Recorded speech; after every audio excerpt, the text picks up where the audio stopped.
Good morning, dito kami ngayon sa Batangas. So, akitin namin yung Mount Batulao. Kasama namin si Kuya Mario, yung tour guide namin. Morning po. Tapos si Kim. Hello po. Sir Mark. Tatlo lang kami ngayon. So, apat lang kami. So, Sir Yuri, ba't di ka sumama? Yung nag-iaya sa amin, nasa na?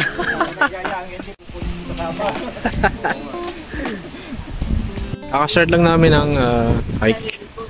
Tapos yung sabi ni Kuya, doon daw kami pupunta sa peak na yan. So, abutin ng mga 3 to 4 hours yung hike namin ngayon.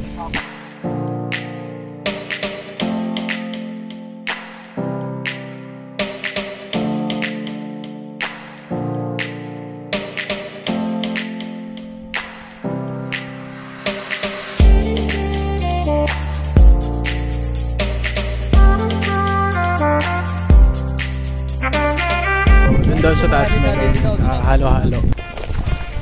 Ganito ba halos Kuya Mario yung trail? Tapos may bangin na ganito? Oo. Mga first time, mag-ingat lang kayo sa trail, halos merong may mga gantong bangin.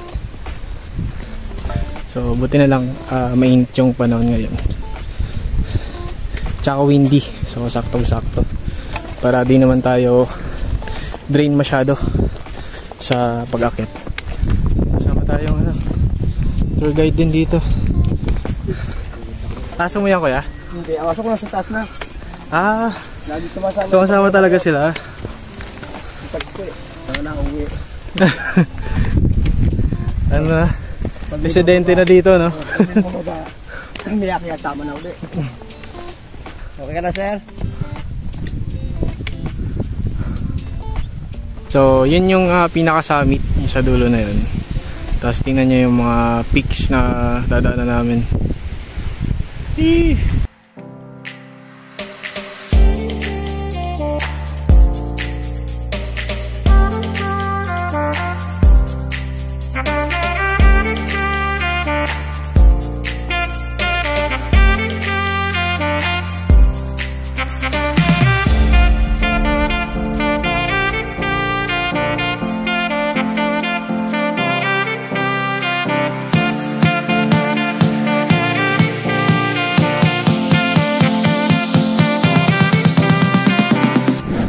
So yung trail na dinadaanan namin ngayon, ito daw yung new trail.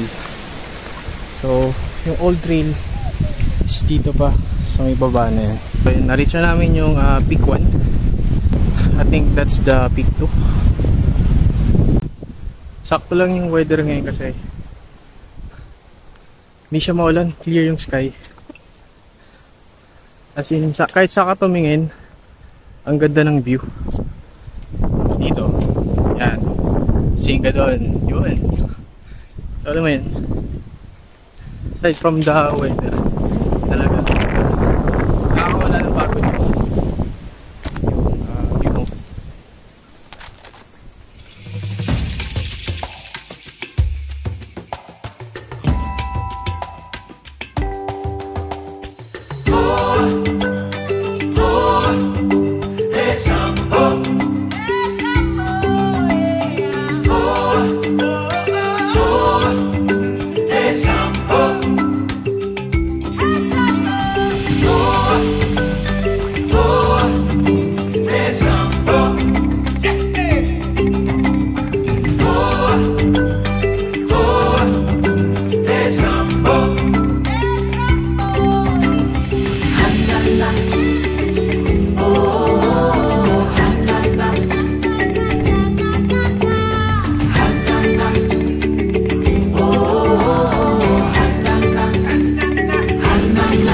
Peak 5 guys.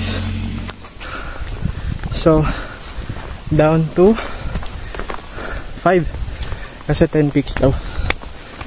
Problema ko, yung dala kong jacket na iwan ko. Sana makita nila Kuya kasi sobrang lamig kanina, kaya nag-sleeves ako, tapos dala pa ako ng windbreaker na jacket.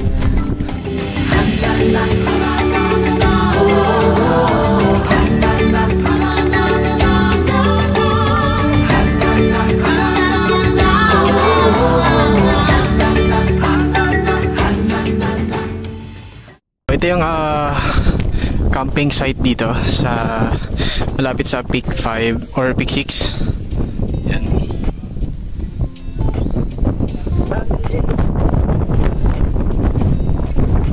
Ito yung aso ni Kuya Mario. Anong pangalan niya, Kuya? Tagpi po. Si Tagpi. Tagpi! Lokal yung mga lokal dito. Residente na ng Mount Batulao. Morning.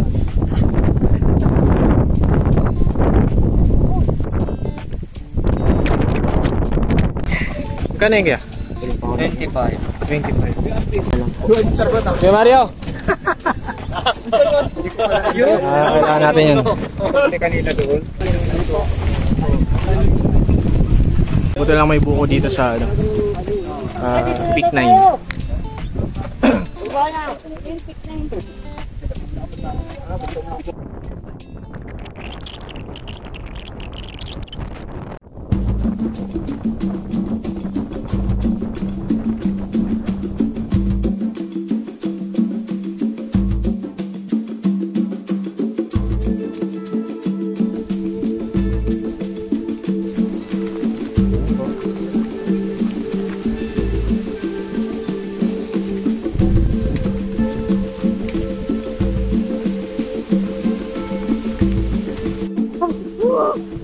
So ito yung medyo mahirap na part dito kasi yan, kailangan na ng lubid para makababa akit dun sa part ng trail lane.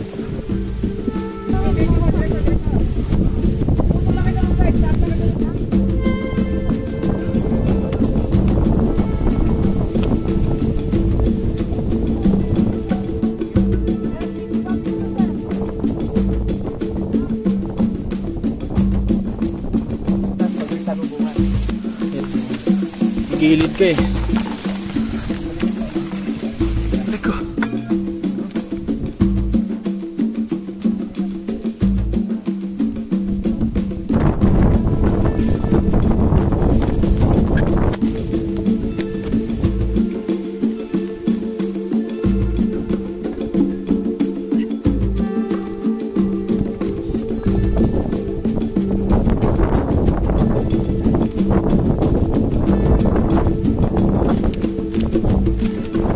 Itong bahaging to ng trail, yan ay tinatawag na Diana's Peak kasi way back I think 2012 may nahulog po dyan na isang babae.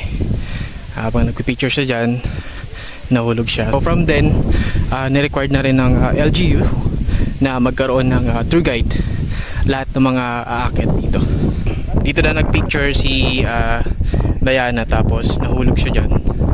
Doon na siya nakuha sa may baba na yun, sa may puno. So in memory of Diana, so pinangalan sa kanya itong peak na to. And guys, we're almost there. So yan na yung pinakatuktok niya. Lapit na to. Counting steps na lang. Ano pala to? 12 peaks. So I lost count na. Hindi ko lang kung anong peak na to. Pero yan yung pinakasummit.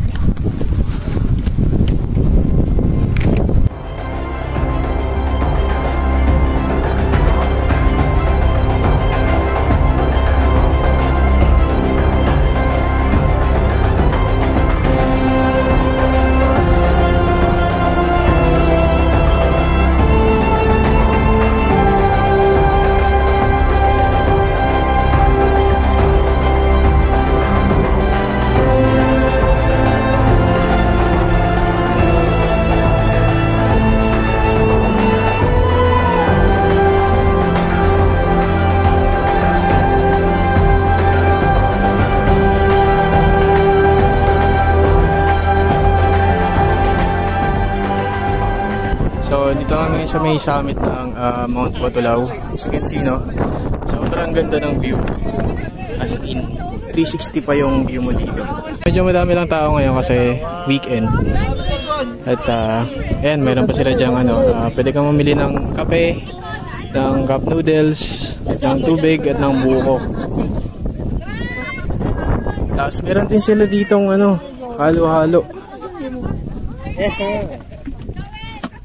Yan, pwede ka mabili ng halo-halo.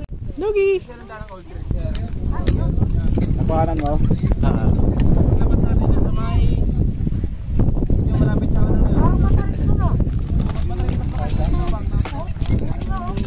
Ayun, pababa na kami. Time check, it's 10:25. So, mag-11. Bye-bye, Summit.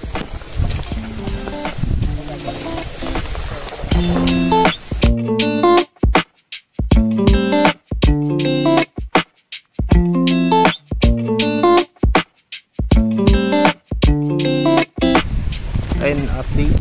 Dito na kami ngayon sa may jump off. Nakabalik na kami. So, sakto it's 12 PM na. Mainit na masyado. So, yung mga akit, I recommend na mas maaga kayo. Nag-start kami mga mag-8 na mainit na rin yung baba nyo. Yung ibang mga market dito is 4 AM pa lang daw. Nag-start sila mag-hike. Okay siya for beginner, kaya lang may mga part ng trail na bangin yung gilid. So, tsaka mas mahangin. Mahangin masyado yung lugar. And pauwi na kami guys. Yan, sakto magla-lunch na kami. Ano Kim? Kamusta experience? Masaya. Sulit. Sulit. Sulit yung ano. Sarap bumalik. Mabalik-balikan mo talaga siya.